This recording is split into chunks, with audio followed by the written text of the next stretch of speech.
챕터 14. 나는 무엇이든지 드린다. 전부를 드리지 않으면 드리지 않은 것이다. 누가복음 9장에 제자가 되고픈 또 다른 팬이 등장한다. 이 팬도 역시 예수님께 전부를 바칠 준비가 되어 보인다. 또 다른 사람이 이르되 주여 내가 주를 따르겠나이다마는 나로 먼저 내 가족을 작별하게 허락하소서. 이 팬과 그 직전에 예수님을 찾아온 팬은 공통점이 꽤 많다. 이 점으로 보아 이 팬은 예수님이 아버지를 장사하고 오겠다는 팬에게 하신 말씀을 듣지 못한 게 분명하다. 이전 팬과 마찬가지로 이 팬도 예수님을 따르긴 하겠지만 지금 당장은 아니라고 말한다. 먼저 가족에게 작별 인사를 하고 싶단다. 예수님, 엄마 아빠에게 이별의 키스 정도는 하게 해주셔야죠. 이 역시 황당한 요구처럼 보인다. 하지만 그는 집에 가서 간단히 포옹만 하고 곧바로 돌아오려는 게 아니다. 당시 가족을 떠나기 위해서는 여러 번의 이별 파티를 치러야 했다. 그러다 보면 몇 주는 훌쩍 지나간다. 이 팬이 그런 요구를 하자 예수님은 화까지 나신 듯하다. 예수께서 이르시되 손에 쟁기를 잡고 뒤를 돌아보는 자는 하나님의 나라에 합당하지 아니하니라 하시니라. 예수님은 밭을 가는데 집중하지 않고 자꾸만 뒤를 돌아보는 사람의 비유를 드신다. 이 남자의 요구는 그의 진심이 어디에 있는지 분명히 보여준다. 예수님을 따를 마음이 없는 건 아니다. 단지 예수님을 따르는 것이 그의 최우선 사항은 아닐 뿐이다. 하지만 전부를 내려놓고 따르지 않는 것을 진정으로 따르는 게 아니다. 우리가 여태껏 살핀 팬들과 마찬가지로 이 남자도 예수님을 따르되 전심으로 따를 생각까지는 없다. 전부를 걸 마음까지는 없다. 예수님 말고도 관심을 끄는 게 있다. 그래서 자꾸만 그것을 돌아본다. 반쪽짜리 마음은 거들떠 보지 않으신다. 책을 읽어보니 옛날 성당 기사단은 이상한 방식으로 세례를 받았다고 한다. 기사는 검과 함께 세례를 받되 검은 물에 담그지 않았다. 몸을 물에 담근 상태에서 손을 높이 들어 칼에 물이 묻지 않게 했다. 이 제스처의 의미는 분명했다. 예수님, 저를 드리지만 이 검은 드릴 수 없습니다. 전쟁터에서만큼은 제 뜻대로 할 수밖에 없습니다. 이 건에 포함되지 않습니다. 그런데 이 관행은 지금도 여전한 것 같다. 물론 우리가 칼을 들지는 않는다. 대신 지갑을 높이 든다. 리모컨을 드는 사람도 있고 노트북을 드는 사람도 있다. 당신을 따르겠습니다. 제가 가진 전부를 당신께 드립니다. 팬이 그렇게 말하면 예수님은 뒷춤에 숨긴 것을 가리키며 말씀하신다. 저것은 어떠냐? 니고데모에게 저것은 종교적 평판이었다. 부자 청년에게 저것은 재물이었다. 이 팬의 발목을 잡고 있는 것은 가족이었다. 팬들은 예수님을 따를 마음이 있지만 그분과의 관계에서 얽매일 생각까지는 없다. 묵은 관계들도 그대로 유지하고 싶다. 당신이 누군가와 몇 달째 만남을 이어오고 있는데 조금씩 진지한 관계로 발전하고 있다. 어느 날 DTR 대화를 나누기 위해 서로 마주 앉는다. 상대방이 가벼운 관계에서 깊은 관계로 나아갈 뜻을 내비친다. 당신도 새로운 단계로 접어들 준비가 되어 있다고 말한다. 당신은 당연히 둘만의 관계가 이루어질 줄로 생각한다. 하지만 며칠 뒤 상대방의 전화를 빌렸는데 예전에 만났던 애인들에게서 수십 통의 전화가 걸려온 게 아닌가. 순간 속에서 뭔가가 울컥 치민다. 새로운 사람을 진심으로 사귀려면 뒤를 돌아보지 말아야 한다. 쟁기를 손에 들고서 고개를 돌려 옛 연인들에게 곁눈질하는 모습이 얼마나 추잡스러운가. 예수님이 원하시는 헌신의 수준. 예수님은 반쪽짜리 사랑과 충성은 거들떠보지도 않으신다. 그래서 예수님이 당신의 가장 귀한 보물을 가리키며 말씀하신다. 저것은 어떠냐? 예수님은 팬에게 음식은 어떠냐라고 물으셨다. 오랜 세월 팸은 예수님이 아닌 음식에서 위로와 만족을 찾았다. 하지만 인생의 이 영역을 주님 앞에 내려놓지 못하면 그분의 제자가 될 수 없음을 마침내 깨달았다. 제 전부를 다해 예수님을 따르고 싶습니다. 스티브의 말에 예수님이 물으셨다. 너의 여가 생활은 어떠냐? 스티브는 예수님의 제자가 되고 싶었지만 매번 자신도 모르게 음란한 텔레비전 프로그램과 인터넷 사이트를 탐닉했다. 그는 예수님을 따르고 싶었지만 자꾸만 뒤를 돌아보는 자신이 너무 미웠다. 예수님은 스테파니에게 자녀는 어떠냐? 라고 물으신다. 스테파니는 스스로 예수님의 제자라 생각했지만 그녀에게 가장 중요한 존재는 예수님이 아니라 자녀들이었다. 그녀는 언제나 자녀로 인해 기뻐하고 자녀로 인해 근심했다. 예수님을 덕에게 내 돈은 어떠냐? 라고 물으신다. 덕은 예수님이 아닌 돈에서 자존감과 삶의 의미를 찾아왔다. 하지만 경기가 극도로 나빠지면서 자신의 말로는 예수님을 따른다고 하면서 실상은 돈에 눈이 멀어 살아왔다는 사실을 깨닫기 시작했다. 구약의 열왕기상 19장에 예수님이 원하시는 헌신의 수준을 잘 보여주는 이야기가 실려있다. 바로 선지자 엘리야와 그 후계자 엘리사 이야기다. 하나님은 엘리야 선지자에게 엘리사를 후계자로 세우라는 말씀을 들었다. 그러자 그래서 엘리야가 찾아갔을 때 엘리사는 12결의의 숫소로 밭을 갈고 있었다. 이 사실로 볼 때 엘리사는 보통 부자가 아니었다. 당연히 엘리야는 적정부터 앞섰을 것이다. 버려야 할 게 너무 많아서 쉽지 않겠군. 엘리사가 하나님의 부르심을 따라 선지자가 되려면 친구와 가족과 돈벌이가 되는 사업까지 다 버려야 했다. 하지만 엘리사는 예수님과 사업을 동시에 쫓으려고 하지 않았다. 그는 예수님과 격일 근무 계약을 맺기 위해 협상을 시도하지 않았다. 성경을 보면 그는 28마리의 소를 모두 잡고 쟁기를 전부 모아 불태워버렸다. 그리고 동네 사람들을 불러 잡은 소로 바베큐 파티를 열었다. 이 모든 행동은 절대 뒤를 돌아보지 않겠다는 결연한 의지의 표현이었다. 엘리사는 하나님이 주신 쟁기에만 온 신경을 집중하고 싶었다. 그래서 옛 쟁기들을 모두 불태워버린 것이다. 그는 뒤를 돌아볼 여지를 아예 남겨두지 않았다. 예수님을 따르는 것은 그분을 인생의 최우선 사항으로 삼는 것이 아니라 유일한 우선 사항으로 삼는 것이다. 예수님은 우리의 사랑을 누구와도 나누길 원치 않으신다. 그분이 원하시는 것은 절대적인 사랑과 온전한 헌신뿐이다. 그분은 우리가 주식보다 그분께 더 많이 투자하기를 원하신다. 그분은 우리가 회사보다 그분께 더 많은 시간과 재능을 쏟기를 원하신다. 그분은 우리가 월드컵 경기 시청보다 예배를 더 즐거워하기를 원하신다. 내가 고등학교에 다닐 적에 우리 부모님의 친구 한 분이 이혼을 겪었다. 아내가 외도를 저지른 탓이었다. 그 사실을 알게 된 남편은 하늘이 무너지는 듯했다. 하지만 아내를 너무나 사랑해서 한 번만 눈 감아주기로 결심했다. 그런데 그 뒤로도 미래가 계속되는 바람에 상황은 결국 파국으로 치달았다.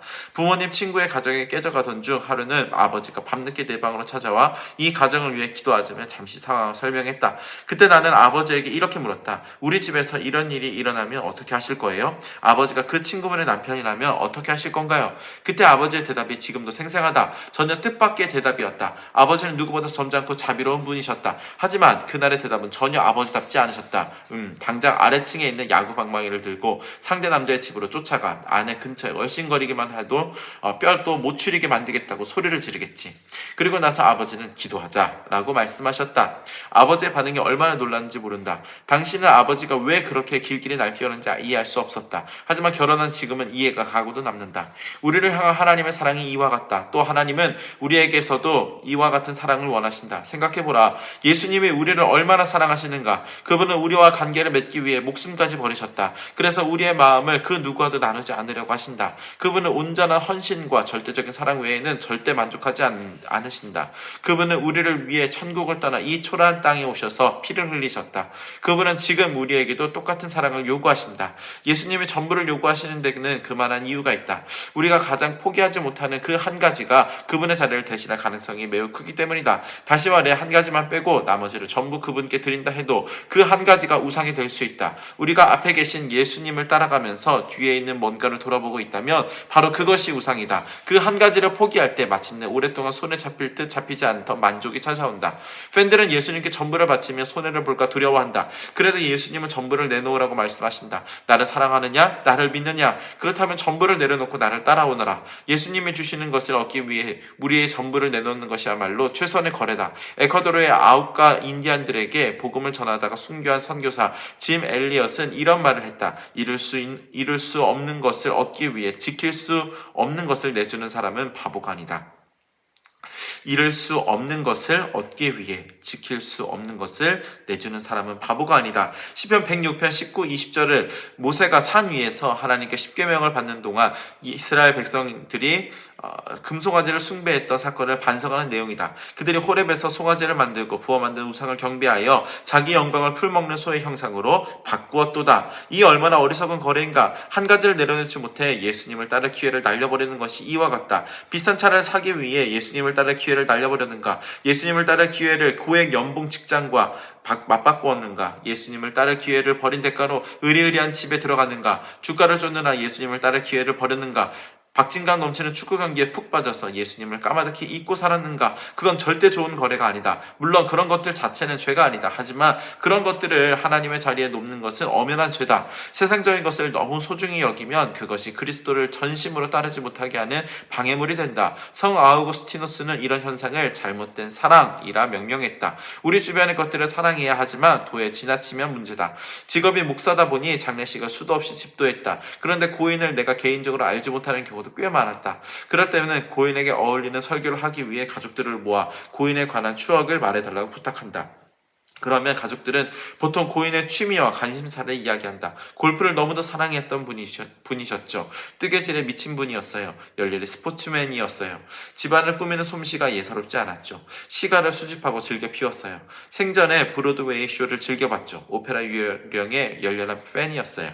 자동차 애호가였죠. 재능이 탁월한 음악가였어요. 뛰어난 사업가였죠. 누구보다 사랑이 넘치는 어머니였죠. 늘 자식의 용기를 북돋아주는 아버지였죠. 나는 친척들의 이런 말 하나하나를 빠짐없이 수첩에 적는다. 하지만 속으로는 안타까운 탄식을 하고 있다. 고인이 예수님을 사랑했노라고 말해주는 친척은 왜 한 명도 없는가? 사랑이 넘치는 어머니요, 탁월한 음악가라는 칭찬도 좋지만 예수님의 제자라고 말해주면 훨씬 더 좋을 텐데. 결국 중요한 것은 예수님의 제자가 제자냐 아니냐가 아니냐다. 누가복음 9장의 이 남자는 아무래도 가족에 연연하다가 예수님의 제자가 되지 못했을 성쉽다. 아마도 그가 세상을 떠난 뒤 사람들은 그를 가정적인 남자로 기억했을 것이다. 참 가정적인 사람이었지. 가정밖에 몰랐어. 언제나 가정이 우선이었지. 이 말에 옆사람이 맞장구를 쳤을지도 모른다. 가족을 그토록 사랑했다니 참 잘 산 인생이야. 하지만 하나님의 아들과 얼굴을 맞대고 섰는데 가정이 대수인가. 제자가 되어 역사의 물줄기를 바꿀 수 있는 기회를 그냥 차버린 것이다. 가족을 가장 중요하게 생각하는 것은 지혜로운 것이 아니라 오히려 지독히 어리석은 것이다. 누가복음 9장의 이 남자는 예수님을 따르는 것보다 가족을 더 중시했다. 하지만 그것은 결코 현명한 선택이 아니다. 무엇이 그리스도를 향한 당신의 충성심을 흔들고 있는가? 쟁기를 들고서 자꾸만 뒤돌아보고 있는가? 예수님 앞에 전부를 내려놓고 오직 그분만을 따라야 마침내 진정한 기쁨과 만족이 찾아온다. 예수님을 전심으로 따르면 인생이 어떻게 달라질까? 당신의 인생이 끝나면 천국으로 직행하지 않고 거대한 극장에 홀로 앉게 된다고 생각해보자. 전혀 예상치도 않게 극장에 앉게 되어 어리둥절하다. 한편으로는 팝콘이 있으면 좋겠다는 생각도 든다. 어쨌든 참을성 있게 기다리자. 천천히 영화가 시작된다. 과연 무슨 영화일까? 조지 번스나 모건 프리드먼 말고 어떤 배우가 하나님 배역을 맡았으면 좋겠다는 생각을 해본다. 조명이 꺼지고 게시 인물 자막이 흐르기 시작한다. 가만 보니 대부분의 배역이 눈에 익다. 당신의 부모, 배우자, 자녀들, 친구들, 저런 주인공은 바로 당신이다. 이윽고 스크린에 제목이 뜬다. 팬이냐 제자냐 반전 드라마. 영화의 첫 장면이 펼쳐진다. 처음에는 과거에 있던 일들을 그대로 재현한 것처럼 보이지만 점점 다른 방향으로 흐른다. 실제로 신학자들은 전능의 하나님이 미래를 전부 아시는지를 놓고 지금도 옥신각신하고 있다. 영화의 각 장면은 실제로 있었던 일로 시작되지만 현실과 다르게 결말이 난다. 첫 번째 장면이 나오자 대본에 무슨 내용인지 알아챈다. 당신이 첫 데이트를 하고 있다. 영화 속의 대화를 듣다 보니 가물가렸던 기억이 조금씩 살아난다.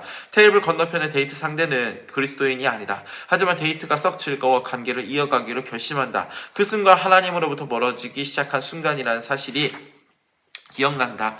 기나긴 영적 방황이 출발점이었다. 하지만 이 영화에서는 상황이 다르게 전개된다. 당신은 상대방을 교회로 초대하지만 거절을 당한다. 어쩔 수 없이 당신은 관계를 끝내기로 결심한다. 그때 스크린 아래에 2개월 후라는 자막이 흐른다. 이제 당신이 교회에서 예배를 드리고 있는데 헤어졌던 상대가 찾아와 당신의 옆에 앉는다. 한번 해보죠 뭐. 다음 장면은 생생히 기억이 난다. 당신이 배우자와 함께 한 여행사의 탁자 앞에 앉아 다양한 크루즈 상품을 소개한 팸플릿을 뒤적거리고 있을 때였다.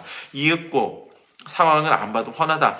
멋진 캐리비안 크루즈 여행을 즐겼던 기억이 난다. 하지만 영화에서는 상황이 다르게 전개된다. 당신이 팸플릿을 내려놓고 교회에서 곧 떠날 선교 여행을 떠올린다. 이윽고 뭔가 결심한 듯 아내를 밖으로 데리고 나가 잠시 이야기를 나눈다. 그리고 집으로 돌아오는 길에 교회로 전화를 건다. 배우자와 이야기를 나눴는데 금년 휴가는 교인들과 함께 선교여행을 가고 싶습니다. 영화 속에서 어느새 당신과 배우자는 과테말라의 어느 고아원의 한 예쁜 여자아이의 양쪽에 앉아 밥을 먹이고 있다. 그러다 갑자기 장면이 바뀐다. 이번에도 당신과 배우자가 그 여자의 양쪽에 앉아있다. 하지만 카메라 렌즈를 따라 주변을 돌아보니 그것은 고아원이 아니라 바로 당신의 집안이다. 영화는 계속된다. 이번에는 직장이다. 한 남자가 당신에게 다가온다. 기억이 날 듯 말 듯한 장면이다.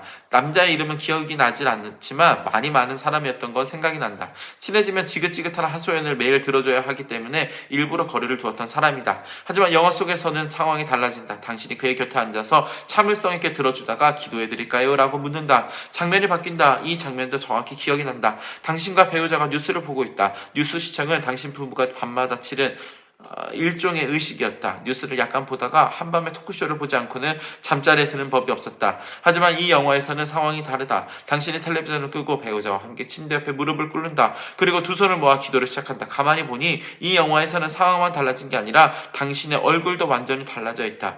전심으로 예수님을 따르는 당신의 얼굴에는 세상 어디에서도 볼 수 없는 기쁨과 만족감이 그득하다. 있는 모습 그대로 예수님을 따르자.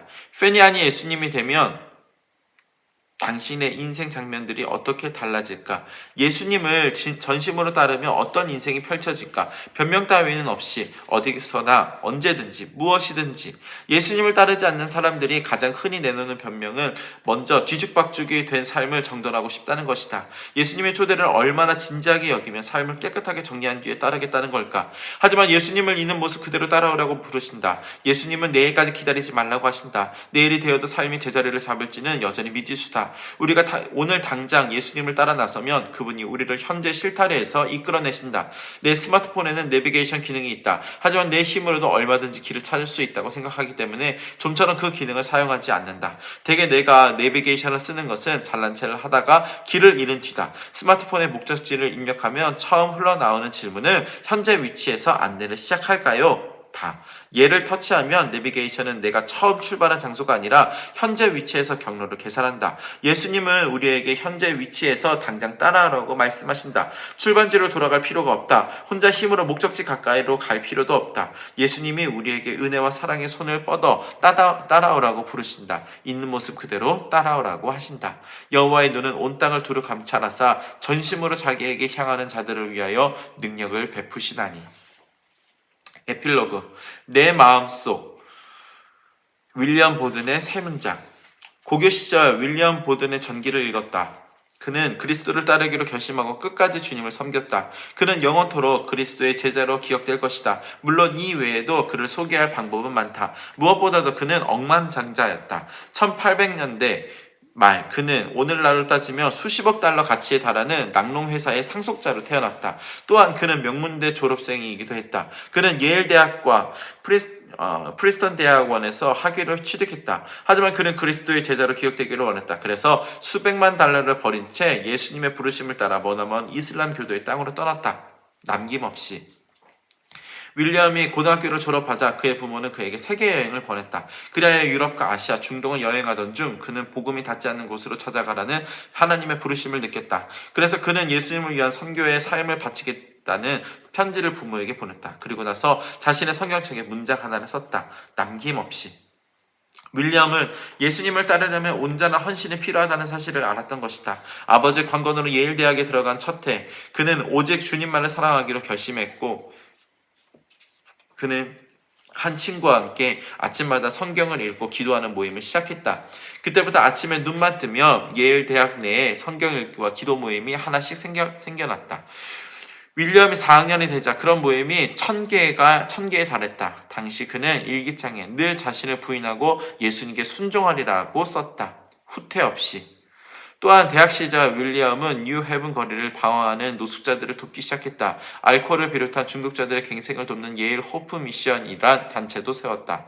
그는 재학 중에 아버지가 돌아가시면서 막대한 재산을 물려받았다. 졸업 후 그는 성경책의 뒷면에 다시 한 문장을 썼다. 후퇴 없이. 윌리엄은 예수님을 따르기 위해 뒤를 돌아보지 말아야 한다는 사실을 알았던 것이다.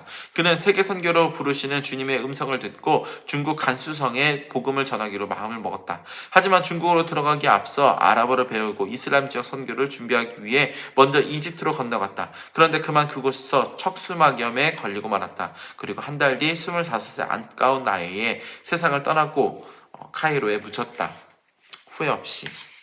윌리엄의 삶을 돌아보며 어리석다고 말한 사람이 많았을 것이다. 예수님을 따른답시고 가족과 재산, 미래까지 다 팽개쳤건만 결국 선교지는 구경도 해보지 못하고 생을 마감했으니 말이다. 하지만 생각해보라. 그는 예일 대학에 영적 부흥을 일으키고 수많은 사람을 전도했다. 또한 그의 이야기를 듣고 선교사가 되기로 결심한 사람이 수천 명이다. 그의 인생은 결국 실패작이 아니다. 이 진정한 제자가 세상을 떠난 뒤에 그의 성경책 속에서 세 개의 문장이 발견되었다. 남김없이, 후퇴 없이, 후회 없이. 그는 영원토록 그리스도의 제자로 기억될 것이다. 당신은 어떤가? 그리스도의 제자로서 윌리엄처럼 살고 있는가? 전부를 걸고서 예수님을 따르면 인생이 어떻게 달라질까?